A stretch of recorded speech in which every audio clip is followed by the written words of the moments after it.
Hello everyone, welcome to back my channel. I hope everyone is having a wonderful day. Before starting the video, please go ahead and hit the subscribe button and give this video a thumbs up. The Young and the Restless spoilers and updates tease Amanda Sinclair. Michelle Morgan seems poised to unveil a remarkable chapter in her love life. It appears that Amanda is set to admit to a romance with Kane Ashby following the revelation of Aristotle Dumas, Billy Flint's true identity, so let's explore what lies ahead. Aristotle Dumas, true identity revealed. During the week of June 16 to 20, there will be an increasing build-up to uncovering who Dumas truly is. Dumas will entertain his guests with games, creating intrigue and frustration among the key players gathered in Nice.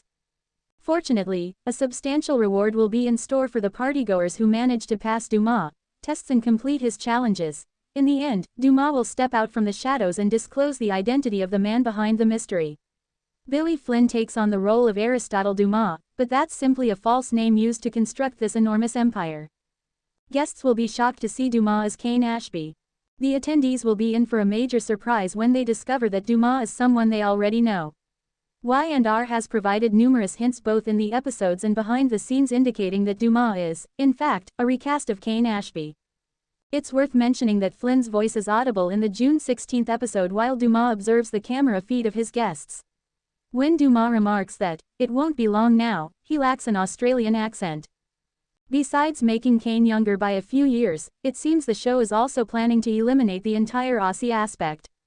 Amanda's been secretly involved with Kane. Kane is poised for a significant transformation if all the clues align as we anticipate. Yet, this won't be the only revelation at the gathering. Amanda serves as Dumas' attorney, but it's likely their connection runs much deeper. Amanda's genuine connection to Kane will come to light following the unveiling of Dumas' identity on June 20. This certainly suggests that Amanda is much more than just Kane's legal advisor, and they've likely been hooking up for a while, and she has a past connection to his dad.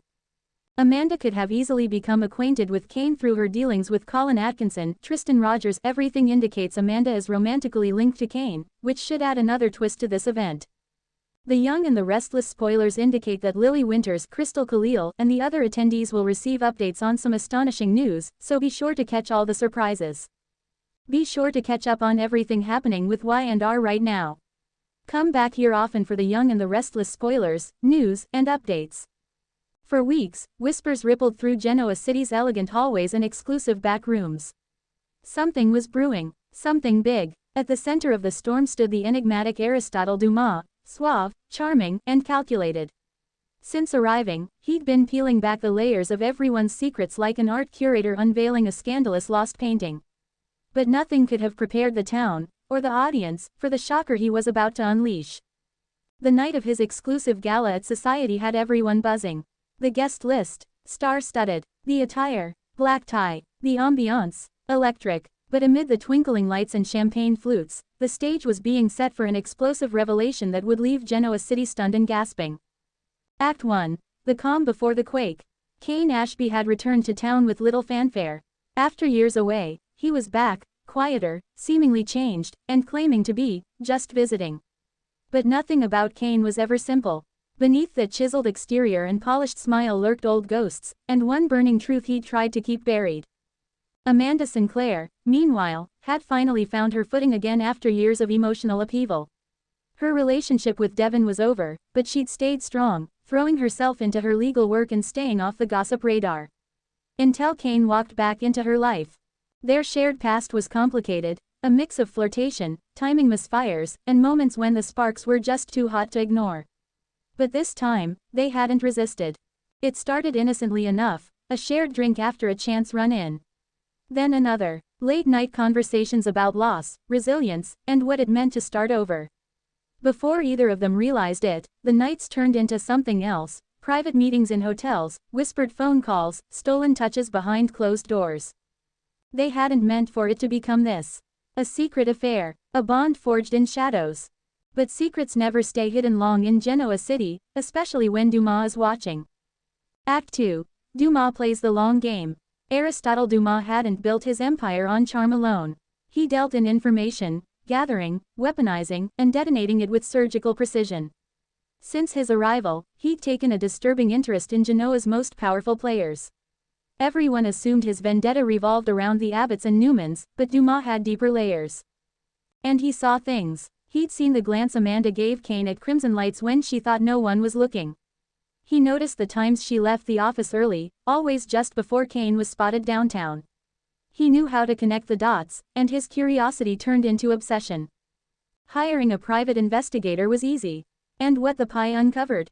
Scandalous gold.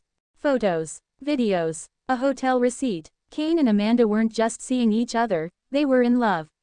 But why the secrecy? What were they hiding, and who stood to lose if the truth came out? That's when Dumas knew what he had to do. Not just expose them, but reveal them. With flair, with fire, with an audience. Act 3. The Gala of the Damned. The night began like any other glamorous society event. Nate and Elena arrived together, mingling with Nick and Sharon. Summer was dazzling in red, Phyllis keeping a watchful eye on her daughter from across the room.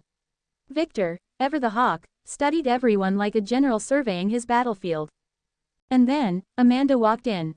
She wore black satin, her hair swept to one side, elegance personified.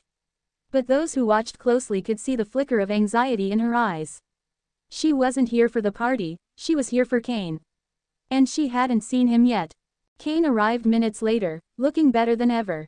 Tall, confident, but with a nervous twitch in his jaw. He knew Dumas had something, but he didn't know what. Then the music stopped, the lights dimmed, a spotlight hit the stage. Dumas, in a tuxedo tailored to perfection, raised a champagne glass. Tonight, he began smoothly, we celebrate connections, old, new, and those hidden in plain sight. The room buzzed. Some smiled politely. Amanda froze. I believe in truth, he continued. And what better place to honor truth than here, among so many friends? So allow me to reveal a very special connection, one forged not in boardrooms or courtrooms but behind hotel doors. A massive screen lowered behind him. Amanda's heart stopped. Kane stepped forward, but it was too late. Click. A photograph appeared. Amanda and Kane, kissing in a hallway. Then another, and another. Finally, a grainy security cam video of them embracing in a hotel elevator.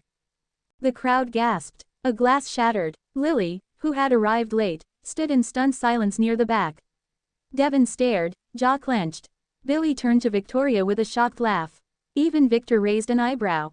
Amanda ran. Kane followed. Act 4. The fallout. Outside, Amanda stood trembling under a street lamp. Kane caught her just as the tears welled in her eyes. We were careful, she whispered. We thought. We were careful, Kane said. Dumas is just that good. She laughed bitterly. This is going to ruin everything. Back inside, chaos brewed. Lily stormed out, brushing past Devon, who didn't move. Phyllis was already whispering to Nikki. Rumors, opinions, and judgments flooded the room like wildfire. Nate approached Dumas with cold fury. Why them? Why now? Dumas smiled. Because secrets poison the foundation. Better to expose them than let them rot. But not everyone saw it that way. By morning, Amanda's name was trending. Kane's return was no longer a quiet visit, it was headline news. Both were summoned to Chancellor Winters for discussions. Legal ethics were questioned, and the gossip columns ran wild with theories. Was Amanda cheating on Devon all along? Was Kane manipulating her for a power move? But amid the chaos, something surprising happened. Amanda and Kane didn't hide. Instead, they confirmed everything. In a heartfelt statement, Amanda addressed the affair. We didn't plan to fall in love. We were two people healing from different wounds, and we found solace in each other. We kept it quiet not out of shame, but because, in Genoa City, love is rarely allowed to bloom in peace. Some were moved, others remained skeptical. Devon, quietly furious, refused comment. Lily, who had once loved Kane deeply, felt betrayed, not by his romance but by his dishonesty. He could have told me, she told Billy in private. I deserved that. Billy just nodded. He, too, knew how secrets could destroy even the deepest trust. Act 5. The aftershock in a new chapter. Dumas didn't gloat long. His reveal had consequences, not all favorable. Many in Genoa City now saw him as a puppet master, not a savior. Nick called him a man with a god complex. Sharon warned him that revealing the truth was one thing, weaponizing it was another. But Dumas had no regrets. In his mind, truth was currency, and he'd just made a massive deposit. As for Kane and Amanda, they moved forward, slowly, openly. The secrecy was gone, and in its place, real vulnerability. Kane confronted his past mistakes, visiting Lily to apologize. Amanda spoke with Devon, not to ask forgiveness, but to give closure. I never meant to hurt you, she said. But I also can't apologize for finding love. Devon nodded. The pain was still fresh, but he understood, in a way only someone who had loved deeply could. By the end of the week, Amanda and Kane had become the city's most unlikely, yet captivating, couple. Their story was messy, real, and raw. And despite the chaos Dumas unleashed, they were still standing. Sometimes, the greatest romances begin in shadows, only to be tested in the light. Final scene. As Dumas sat alone in the society bar, sipping a rare scotch, Abby approached. "You think you did something noble tonight?" she asked, arms crossed. Dumas turned with a smirk. "I think I reminded everyone what's real." She stared, then walked away, unimpressed. But Dumas, he just smiled wider. And that, he whispered to himself, was only Act 1. Thanks for watching this video and please subscribe our Update World 24 YouTube channel for more update news.